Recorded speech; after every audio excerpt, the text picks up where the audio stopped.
Assalamualaikum warahmatullahi wabarakatuh. Bismillahirrahmanirrahim. Alhamdulillah. Wassalatu wassalamu ala nabiyyina Muhammadin wa alihi wa sahbihi ajma'in. Allahumma tahhir qulubana 'anil nifaq. Allahumma shaffi qulubana kama shaffita quluba awliyaik. Allahumma kama jama'tana fi hadzal majlis ijma'na ma'a habibika sayyidina Muhammad. Allahumma a'inna ala dzikrik wa syukrik wa husni ibadatik. Allahumma hawwin alaina fi sakaratul maut wa najata minan nar. Amma ba'd. Para pendengar radioku dimanapun Anda berada, para pemirsa yang selalu dimuliakan Allah Subhanahu wa taala. Segala puji bagi Allah yang selalu memperhatikan hambanya dengan kasih sayangnya, dengan cintanya, sehingga di bulan Ramadan ini kita masih diberi kesempatan oleh Allah untuk bisa beribadah kepada Allah, menjalankan puasa ini dengan ikhlas, menjalankan puasa ini dengan cinta, menjalankan puasa ini hanya untuk hanya mengharap ridho Allah Subhanahu wa taala. Dan kita memasuki 10 yang kedua, ya, sesuai dengan sabda Rasulullah SAW dalam satu hadis, syahrun awaluhu rahmah wa awsatuhu maghfirah wa akhiruhu idkun minan nar. Bulan yang mana di awal bulan adalah kasih sayang Allah, pertengahan bulan adalah ampunan Allah, dan 10 terakhir dari bulan Ramadan adalah pembebasan dari api neraka. Kita masuk pada 10 kedua. Semoga Allah Subhanahu wa taala selalu memberikan ampunan kepada kita berapapun dosa kita. Allah selalu Maha Pengasih, Maha Pengampun, asalkan kita selalu mengharap ampunan Allah. Tidak ada putus asa di dalam diri kita. Tidak ada kekecewaan. Banyak orang mengutarakan kekecewaannya kepada Allah, pada Allah Maha Pengasih, Maha Penyayang. Apapun yang diberikan oleh Allah kepada kita, itu adalah yang terbaik untuk kita semuanya, karena Allah bisa mengetahui masa depan kita, mengetahui yang belum kita ketahui, yang tidak mampu kita ketahui.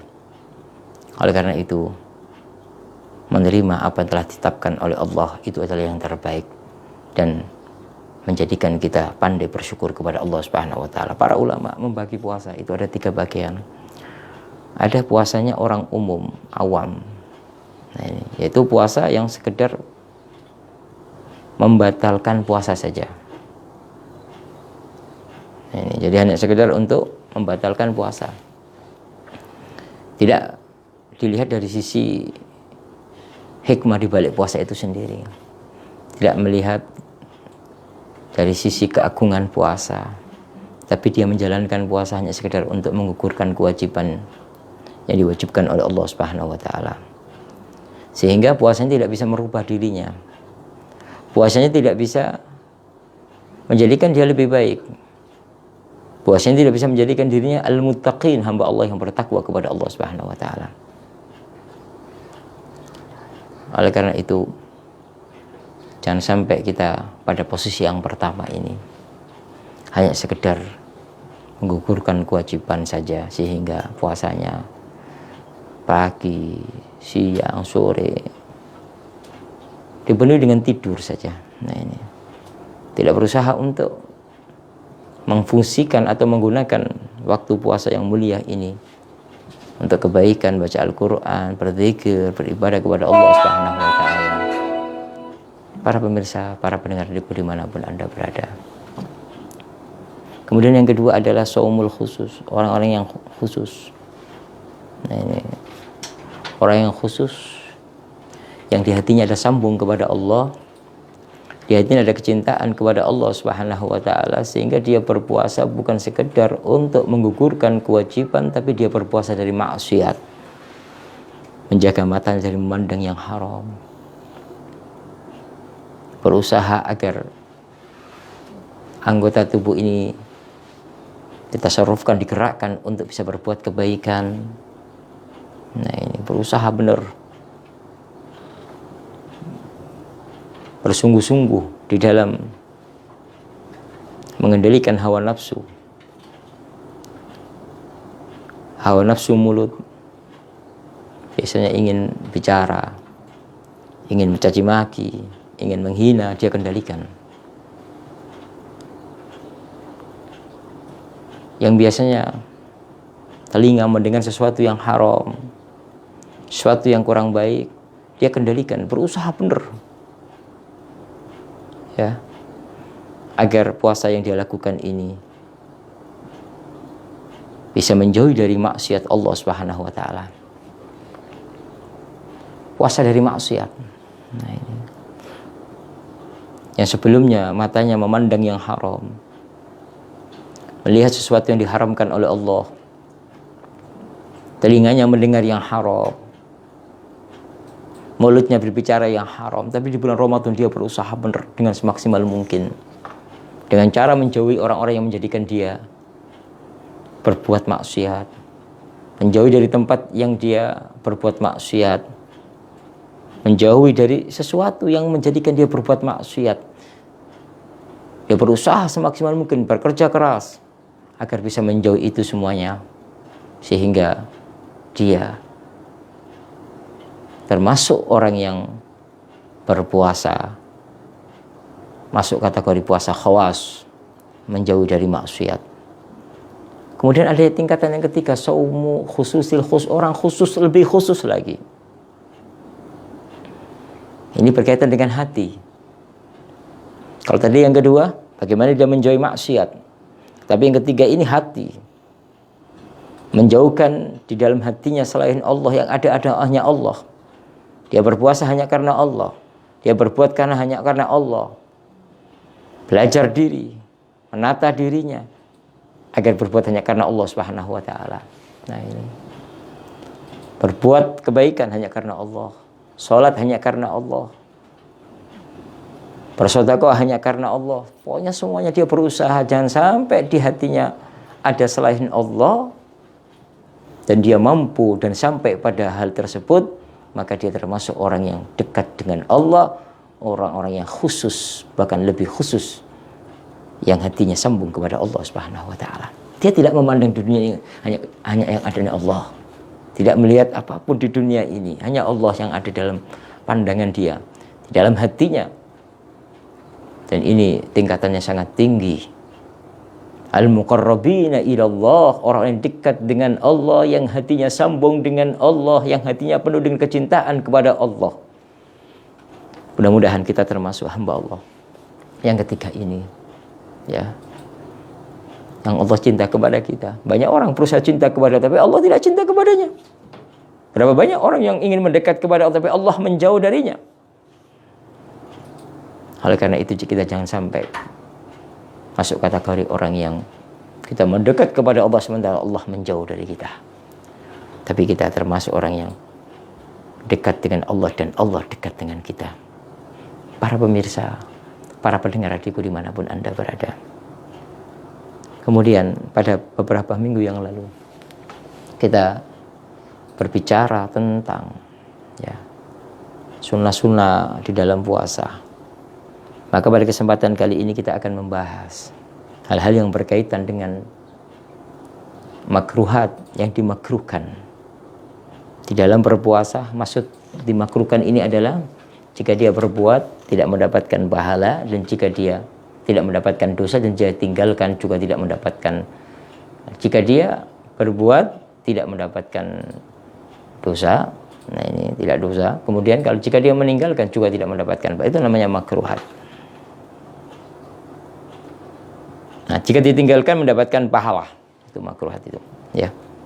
Karena kalau melakukan berarti melakukan satu sunnah, nah, itu kan meninggalkan sesuatu sunnah itu makruh. Makanya jika dilakukan tidak mendapatkan dosa. Nah, ini di antara, ya, yang dimakruhkan di dalam puasa yaitu as-siwaku ba'da zawal, memakai siwak setelah bergesernya matahari ke arah barat. Nah, ini karena apa? Karena di jam itu bau mulut berubah, yang asalnya wangi menjadi busuk. Ini. Akan tapi bau busuk menurut manusia ini sangatlah wangi menurut Allah. Maka ditegaskan oleh Rasulullah SAW, la khalufus shaimi atyabu indallahi min rihil misk, bahwa bau orang yang berpuasa itu lebih wangi daripada minyak misik. Nah, ini menurut pandangan Allah, meskipun menurut pandangan manusia baunya busuk. Nah, ini. Akan tapi dia menahan lapar, menahan haus hanya karena Allah, sehingga mulutnya bau busuk menurut kacamata manusia, tapi mulia, wangi menurut kacamata Allah. Sehingga jangan sampai bau busuk menurut kacamata manusia tapi wangi menurut Allah ini hilang dengan dia bersiwak. Oleh karena itu hukumnya makruh jika dia melakukan satu amal yang berupa siwakan tersebut. Nah, ini la khalufus shaimi atyabu indallahi min rihil misk, sungguh baunya orang yang sedang berpuasa itu lebih wangi daripada minyak misik. Para pemirsa, para pendengar radioku dimanapun Anda berada, Allah cinta kepada kita. Sampai urusan bau saja itu diperhatikan oleh Allah, bau mulut. Athar, buah daripada puasa, akibat daripada puasa menciptakan bau yang tidak sedap, tapi ini sangat berharga di hadapan Allah karena dia meninggalkan makanan karena Allah. Ini sampai sesuatu yang kecil diperhatikan oleh Allah Subhanahu wa taala. Diberi pahala oleh Allah. Dinilai oleh Allah satu yang kecil. Apalagi baca Al-Quran, sungguh akan dilipat gandakan pahalanya oleh Allah. Apalagi dia bersedekah, sungguh akan dilipat gandakan pahalanya oleh Allah. Dan seterusnya, seperti itu. Ini menurut mazhab Syafi'i, akan tapi Al-Imam An-Nawawi rahimahullahu ta'ala keluar dari ketentuan mazhab Syafi'i. Beliau berpendapat tetap disunahkan siwak. Meskipun apa? Meskipun ya ba'da zawal. Nah, ini. Kenapa? Al-Imam Nawawi mengambil keumuman hadis siwak, laula an asyqa ala ummati la amartu bisiwaki inda kulli salat. Nah, di sini seandainya ya laula an asyqa ala ummati, seandainya aku tidak merasa berat terhadap umatku, kalau aku tidak kasih dengan umatku, maka la amartuhum, aku perintahkan mereka untuk melakukan siwak di setiap sholat, di setiap ibadah. Nah, ini.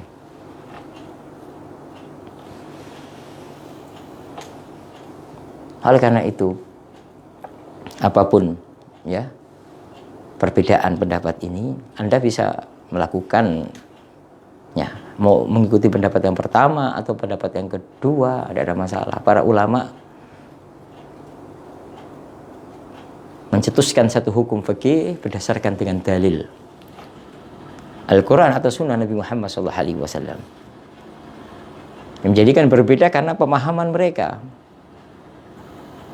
Dari satu ke satu, pemahaman ulama dengan ulama lainnya tentang hadis Rasulullah, tentang Al-Quran, itu yang menjadikan perbedaan.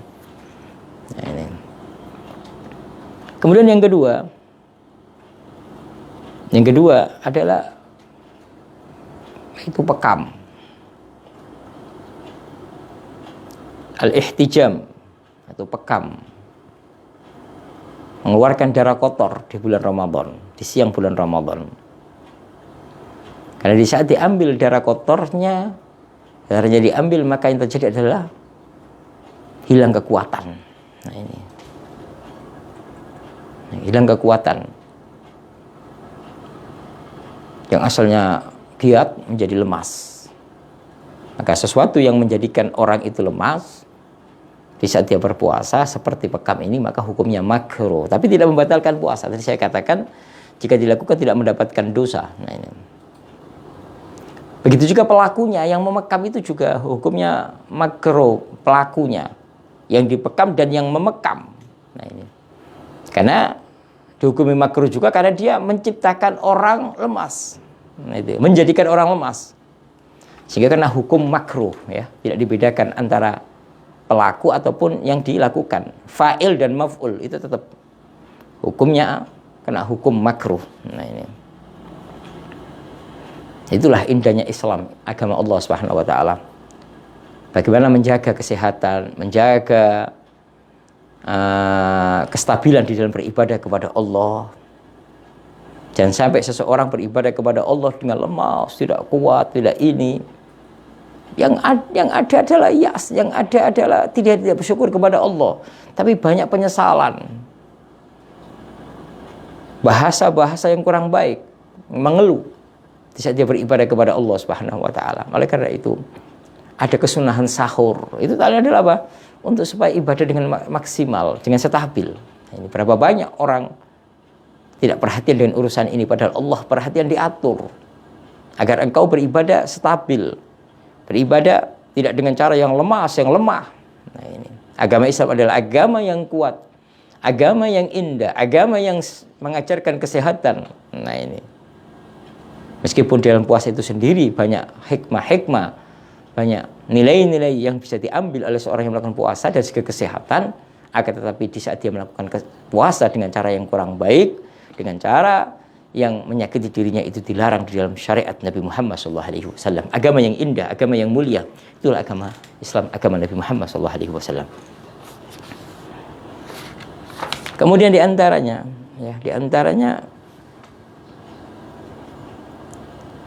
yang dimakruhkan di dalam berpuasa adalah kathratus syaba'ish wan naum, banyaknya terlalu kenyang.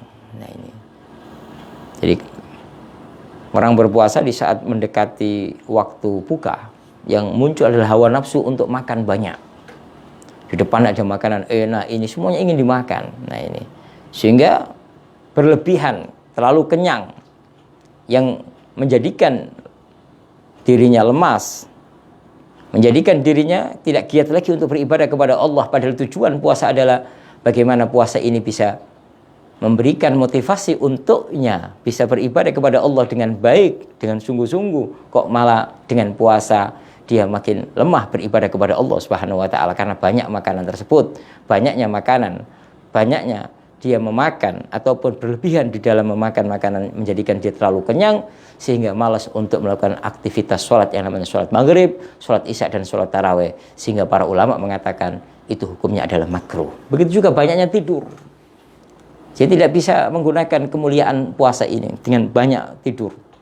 Nah, ini dia tidak bisa menggunakan waktu yang agung yang mulia ini untuk kebaikan dengan di saat dia banyak tidur. Memang ada hadis, meskipun hadis lemah, ya, ada yang mengatakan maudhu, ada yang mengatakan lemah. Apa itu? Bahwa tidurnya orang puasa itu ibadah. Iya, tapi kalau terlalu banyak tidur itu masalah. Beda kalau tidurnya untuk apa? Untuk menguatkan dia, untuk bisa beribadah kepada Allah, bisa bangun malam, katakan di siang hari 1 jam, 2 jam tidur. Kemudian apa? Kemudian untuk membantu dirinya bisa bangun malam bermunajat kepada Allah, itu tidak makruh. Tapi kalau mulai pagi sampai sore, bahkan menjelang maghrib tidur terus, sholat duhur bangun tidur lagi, kemudian bangun asar tidur lagi, sebelum maghrib baru bangun, ini dia tidak merasakan nikmatnya puasa yang seharusnya dia gunakan untuk beribadah kepada Allah, akan tetapi dia tidak gunakan untuk beribadah kepada Allah. Maka para ulama mengatakan hukumnya makruh. Nah, ini menghabiskan waktu. Jadi menghabiskan waktu. Nah, ini tidak digunakan untuk beribadah kepada Allah Subhanahu wa taala. Kemudian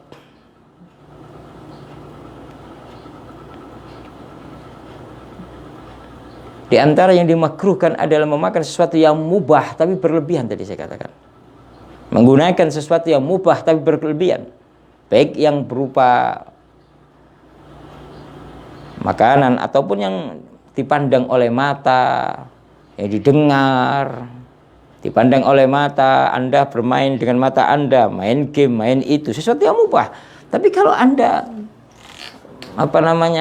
terlalu menggunakan yang mubah ini di bulan Ramadan ini menjadikan itu sesuatu yang makruh. Nah ini, oleh karena itu kita didik anak-anak kita ini jangan berlebihan main game. Nah ini, itu ya memang itu bagian daripada refreshing, tapi jangan berlebihan. Nah ini, maka kalau digunakan di bulan Ramadan terlalu berlebihan itu hukumnya makruh, apalagi sampai meninggalkan sholat maka hukumnya haram. Berapa banyak orang tergoda dengan adanya game, sesuatu yang halal, mubah, tapi digunakan bukan pada tempatnya, berlebihan di dalam menggunakannya, sehingga waktu yang sempit yang diberikan oleh Allah seharusnya dia beribadah kepada Allah, tapi dia habiskan untuk itu, sehingga dia tidak mendapatkan kebaikan, maka hukumnya makruh. Ini para pemirsa, para pendengar dimanapun Anda berada, nah, ini perlu kita ingat ya, perlu kita jadikan sebagai ibrah pelajaran buat kita semuanya. Nah ini, apalagi di zaman sekarang ini zaman HP, orang di mana-mana refleksnya adalah game. Siang, malam, sore, sampai permalam, sampai jam 3 malam, sampai mendekati subuh main game terus. Waktu dihabiskan dengan apa? Sesuatu yang tidak ada manfaatnya. Nah, ini kecanduan. Ini setan pandai untuk menggoda kita kadang-kadang. Jadi dijadikan kita ini selalu apa? Selalu penuh dengan harapan menang terus. Masuk level 1, level 2, level 3, sampai level 100, nggak akan ada selesainya. Setan menggoda terus. Akhirnya umur kita yang sempit ini habis untuk itu semuanya. Apalagi di bulan Ramadan ini, orang-orang mendapatkan ampunan dari Allah, orang-orang mendapatkan pembebasan dari neraka. Kita hanya apa? Tidak mendapatkan apa-apa. Waktunya habis. Kita tidak bisa bersyukur. Sebagaimana saya katakan pada pengajian yang lalu, bahwa puasa adalah hadiah dari Allah yang seharusnya kita gunakan untuk kebaikan. Hadiah ini kita terima dengan baik, kita pakai dengan baik, tapi kita tidak bisa menerima dengan baik dan kita tidak bisa memakai dengan cara yang baik. Para pendengar radioku dimanapun Anda berada, para pemirsa yang dimuliakan oleh Allah Subhanahu wa Ta'ala, sesuatu yang diperbolehkan, tapi jika kita berlebihan menggunakannya akan berbahaya buat kita. Sebagaimana sering saya sampaikan, kebaikan yang dilakukan dengan cara yang tidak baik akan menimbulkan permasalahan. Bukan menimbulkan kebaikan, bukan menciptakan satu kebaikan, bukan menciptakan satu keindahan, tapi akan menciptakan sesuatu yang kurang baik di dalam hubungan ibadah, dalam kaitannya dengan ibadah kita kepada Allah Subhanahu wa Ta'ala. Nah, kemudian di antara juga ya yang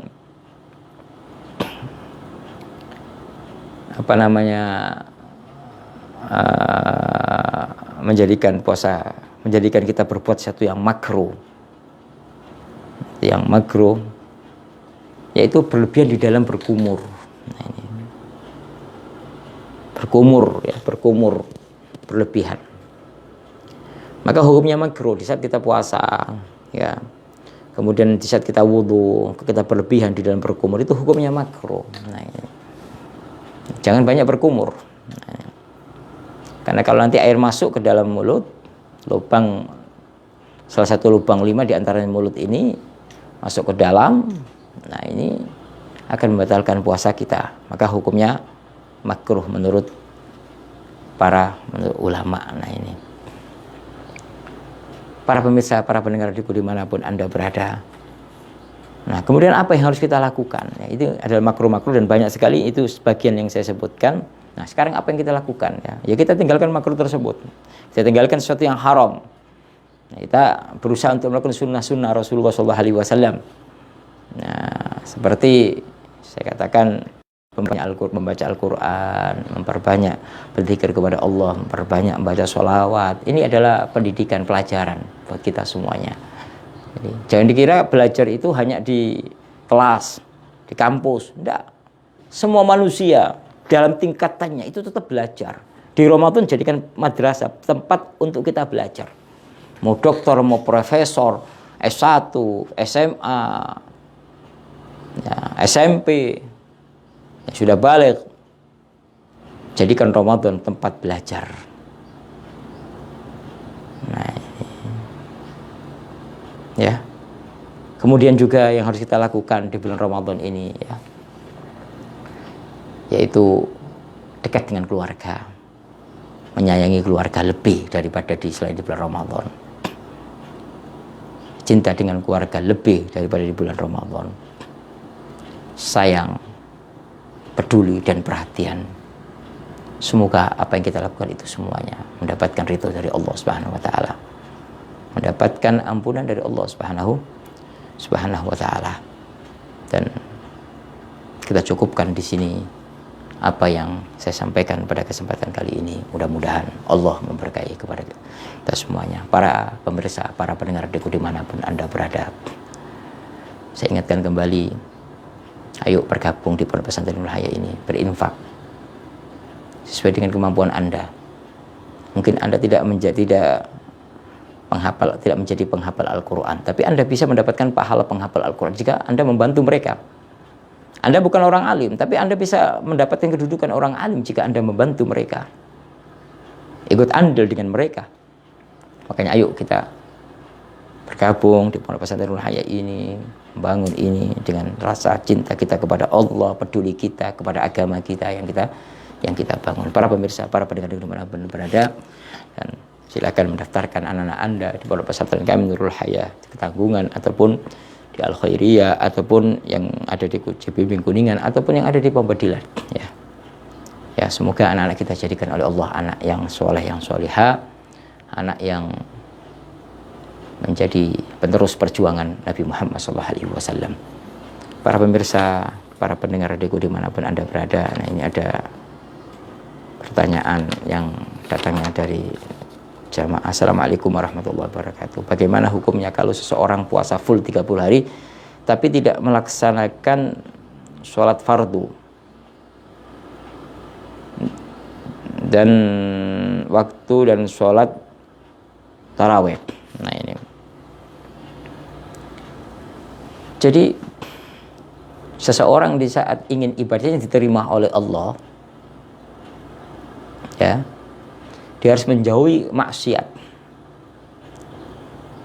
menjauhi sesuatu yang diharamkan oleh Allah. Di antara sesuatu yang diharamkan oleh Allah yaitu meninggalkan sholat, hukumnya haram. Wajib dia melakukan sholat, berarti dia bermaksiat kepada Allah. Maka maksiat yang dilakukan ini akan menjadikan puasanya tidak diterima oleh Allah dari segi pahala. Nah, diterima oleh Allah, tapi dari segi hukum fikih sah. Dia tidak apa? Dia tidak mengqadha puasanya.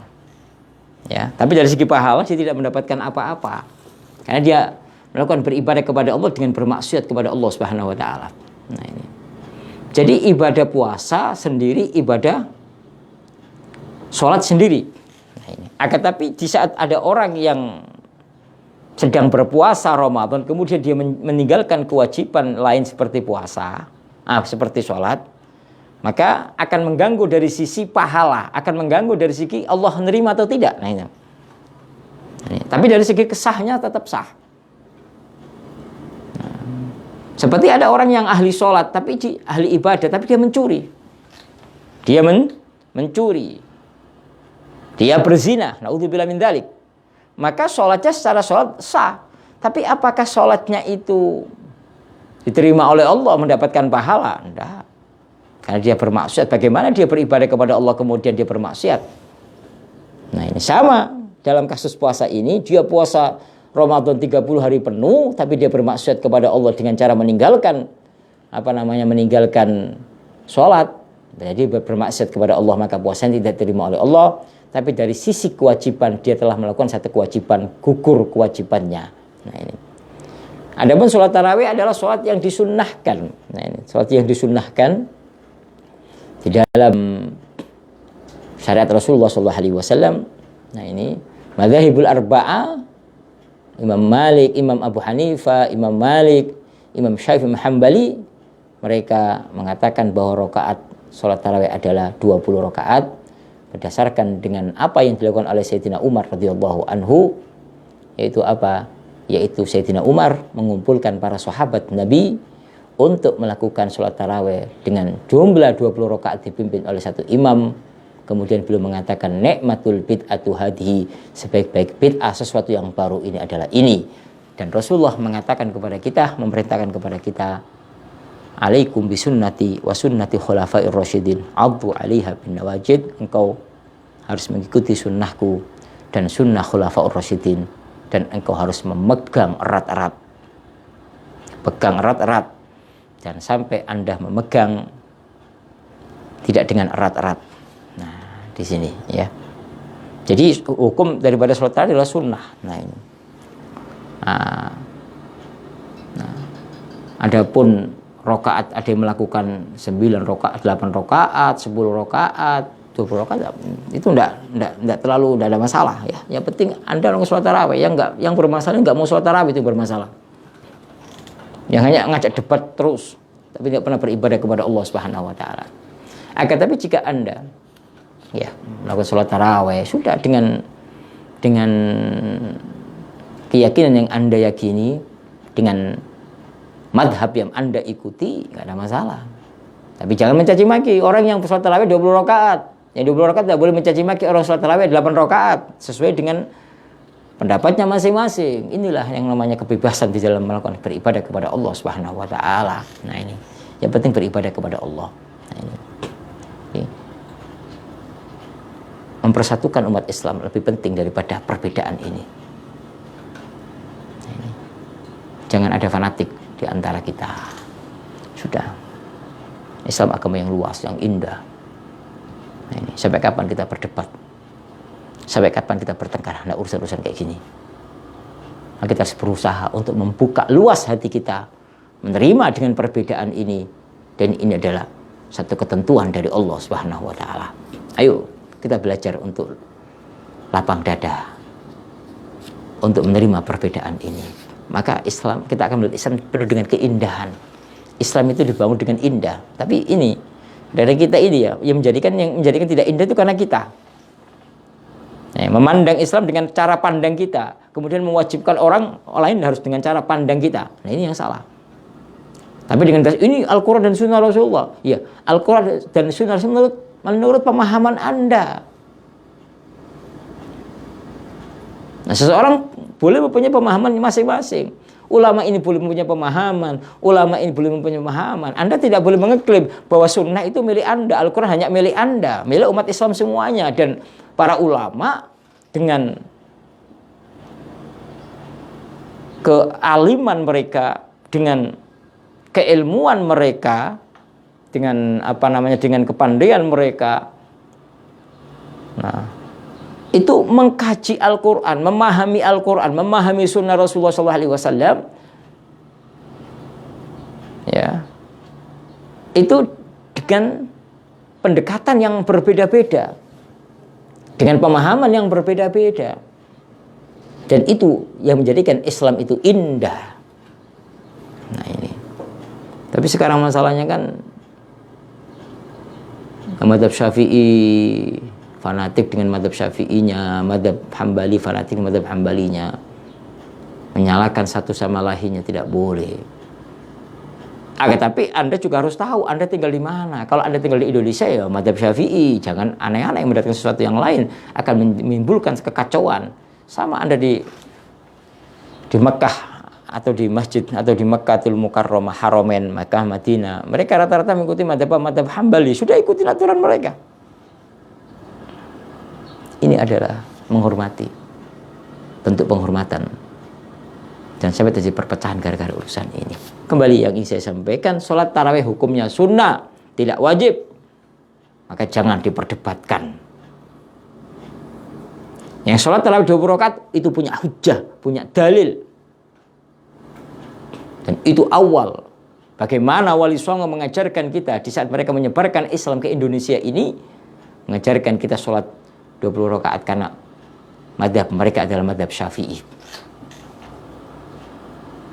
Ini yang harus kita perhatikan, yang harus kita pahami. Jadi jangan sampai kita muncul kesombongan, saya belajar banyak fikih, banyak ini, banyak itu. Hanya memaksakan satu amalan yang harus bertentangan dengan masyarakat umum.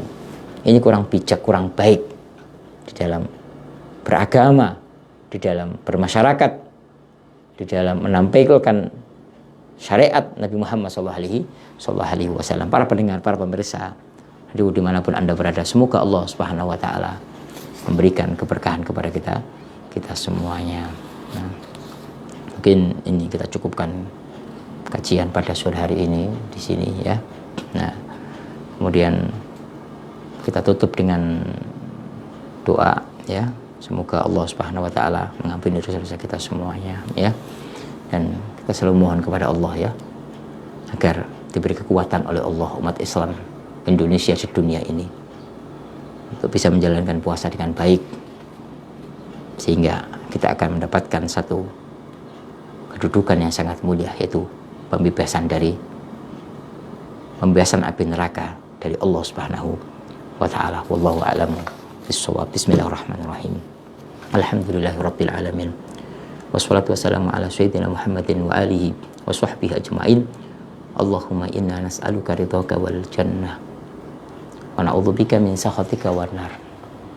Allahumma nawwir qulubana bi nuril ma'rifah waftah alaina futuhal arifin. Ya Allah, ya Hayy ya Qayyum, bukakan hati kami, berikan petunjuk kepada kami ya Allah. Allahumma taqabbal salatana wa siyamana wa qiyamana. Ya Allah, terimalah puasa kami, terimalah salat kami, terimalah tadarruk kami ya Allah. Allahumma ya Allah, jadikan bulan Ramadan ini bulan penuh dengan keberkahan, penuh dengan keindahan, penuh dengan kemuliaan ya Allah buat kami ya Allah. Jadikan kami hamba yang bersungguh-sungguh beribadah di bulan Ramadan ini, sehingga kami mendapatkan ampunan-Mu, kami mendapatkan pembebasan dari api neraka ya Allah. Allahumma ya Allah, sambungkan hati kami dengan orang-orang baik, dengan orang-orang soleh ya Allah. Sambungkan hati kami dengan Nabi Muhammad ya Allah. Jauhkan kami dari ahli neraka ya Allah. Allahumma ya Allah, barik hadal majlis, muliakan majlis ini, muliakan tempat ini ya Allah, dan muliakan apa yang Kau berikan kepada kami ya Allah. Berkahi apa yang Kau berikan kepada kami ya Allah. Allahumma ya Allah, Kau maha pengasih, Kau maha penyayang. Pandanglah kami dengan cinta-Mu, pandanglah kami dengan kasih sayang-Mu. Jangan Kau pandang kami dengan kemurkaan-Mu ya Allah. Turunkan rahmat-Mu kepada kami, turunkan ampunan-Mu kepada kami ya Allah. Allahumma ya Allah, jauhkan mata kami dari memandang yang haram, jauhkan mata kami dari melihat yang haram, jauhkan telinga kami dari mendengar yang haram, dan jauhkan mulut kami dari berbicara yang haram, dari menggunjing ya Allah. Termasuk dosa besar ini ya Allah, jauhkan kami dari menggunjing ya Allah. Allahumma ya Allah, ya muqallibal qulub, yang membolak-balikan hati kami, maka tetapkan hati kami dalam keadaan iman dan Islam ya Allah. Allahumma ya Allah, Kau maha pengasih, Kau maha penyayang, Kau maha pengasih, Kau maha penyayang. Barik, berkahi apa yang Kau berikan kepada kami, berkahi anak kami, berkahi istri kami, berkahi suami kami, berkahi rumah kami, harta benda kami ya Allah. Jadikan itu semuanya saksi kebaikan di saat kami menghadap kepadamu ya Allah. Allahumma ya Allah, sambungkan doa kami dengan orang-orang yang sedang berpuasa, yang minas sholihin. Sambungkan doa kami dengan doa mereka ya Allah. Sambungkan doa kami dengan doa mereka ya Allah, al-sholihun, orang-orang soleh ya Allah. Allahumma ya Allah, Kau maha pengasih, Kau maha penyayang ya Allah. Mudahkan segala urusan kami, baik urusan dunia ataupun urusan akhirat kami ya Allah. Allahumma rzuqna rizqan wasi'an, Allahumma rzuqna rizqan wasi'an halalan tayyiban mubarakan fi min ghairi ta'abin wala masyaqqatin bi rahmatika ya arhamar rahimin. Min ghairi ta'abin wala masyaqqatin bi rahmatika ya arhamar rahimin. Allahumma ya Allah, la taj'alid dunya akbar hammina wala mablagha ilmina. Jadikan dunia di tangan kami, jangan Kau jadikan dunia di hati kami ya Allah. Jadikan dunia di tangan kami, jangan Kau jadikan dunia di hati kami ya Allah. Allahumma ya Allah, ampuni segala dosa kami, kedua orang tua kami dan guru-guru kami ya Allah. Allahumma ya Allah, Allahumma ya Allah, jadikan anak-anak kami anak yang soleh, yang solihah, yang dibanggakan oleh Nabi Muhammad, yang menjadi pejuang-pejuang yang tulus karenamu ya Allah, yang perjuangkan agamamu ya Allah, yang mengantarkan kami, yang menuntun kami di saat kami melewati jembatan. Jika kami jatuh, kami akan masuk neraka ya Allah. Allahumma ya Allah, Kau kumpulkan kami, nanti Kau akan kumpulkan kami di padang mahsyar nanti ya Allah. Matahari ada di atas kita sejengkal ya Allah, Besi akan menjadi air, batu menjadi air ya Allah. Kami hanya berharap untuk mendapatkan naungan-Mu ya Allah melalui baginda Nabi Muhammad. Maka berikan syafaat Nabi Muhammad kepada kami di padang mahsyar dan di saat kami di hari pembalasan, di hari perhitungan. Berikan syafaat Nabi Muhammad kepada kami ya Allah. Allahumma ya Allah, bersihkan hati kami dari penyakit-penyakit hati. Bersihkan hati kami dari penyakit-penyakit hati ya Allah. Bersihkan hati kami dari penyakit-penyakit hati-hati yang kotor. Hati yang penuh dengan dosa, penyakit ya Allah. Dari penyakit riya, dari penyakit sombong, dari penyakit pamer, dari penyakit-penyakit yang menjadikan kami jauh dari-Mu ya Allah. Maka jangan Kau penuhi hati kamu dengan sifat dendam. Hilangkan sifat hasud dari hati kami ya Allah. Hilangkan kebencian dari hati kami ya Allah. Dan sungguh jika kami berpuasa tapi di hati kami masih ada dendam kepada sama muslim, maka puasa kami tidak Kau terima ya Allah. Maka hilangkan sifat dendam dari hati kami ini ya Allah. Allahumma ya Allah, mudahkan kami untuk meminta maaf kepada orang-orang yang telah kami sakiti, dan mudahkan kami untuk memberikan maaf kepada orang-orang yang telah menyakiti kami ya Allah. Allahumma ya Allah, Kau Maha Pengasih, Kau Maha Penyayang. Kau Maha Penyayang ya Allah. Allahumma ya Allah, jika Kau mengutus malaikat untuk mencabut nyawa kami, jangan Kau cabut kecuali Kau cinta kepada kami. Jangan Kau cabut nyawa kami kecuali Kau ridha kepada kami, kecuali Kau sayang kepada kami, dan kami mudah mengucapkan kalimat La ilaha illallah Muhammadur Rasulullah. La ilaha illallah Muhammadur Rasulullah. La ilaha illallah Muhammadur Rasulullah. Rabbana atina fid dunya hasanatan wa fil akhirati hasanatan wa qina adzabannar. Subhana rabbika Rabbil izzati amma yasifun wa salamun alal mursalina walhamdulillah rabbil alamin. Sirrul Fatihah. Bismillahirrahmanirrahim. Alhamdulillah rabbil alamin arrahmanir rahim maliki yaumiddin. Iyyaka na'budu wa iyyaka nasta'in. Ihdinas siratal mustaqim siratal ladzina an'amta 'alaihim ghairil maghdubi 'alaihim waladdallin. Para pemirsa, para pendengar dimanapun Anda berada, ya jangan lupa bergabung dengan Pondok Pesantren Nurul Haya, berjuang bersama kami untuk membangun pondok pesantren ini, baik di Tanggungan atau di tempat-tempat yang lain, untuk berikan manfaat kepada umat Nabi Muhammad SAW. Yang ingin belajar di pondok pesantren Nurul Haya, silakan. Ada boarding school tingkat SMP dan SMA, baik di Nurul Haya ini ataupun di Tanggungan ataupun di Pembedilan ataupun yang ada di Al Khair, ya, yang ada di Cibimbing. Begitu juga ya, kita buka pondok khusus tahfidz Al-Qur'an, pondok kajian kitab, kajian khusus untuk kajian kitab yang diajar oleh ustadz senior, ya, baik lulusan Timur Tengah ataupun dari pondok-pondok yang ada di Indonesia ini. Ya, semoga anak-anak kita dijadikan oleh Allah anak yang sukses di dunia dan di akhirat. Wallahul muwaffiq ila aqwamit thoriq. Assalamualaikum warahmatullahi wabarakatuh.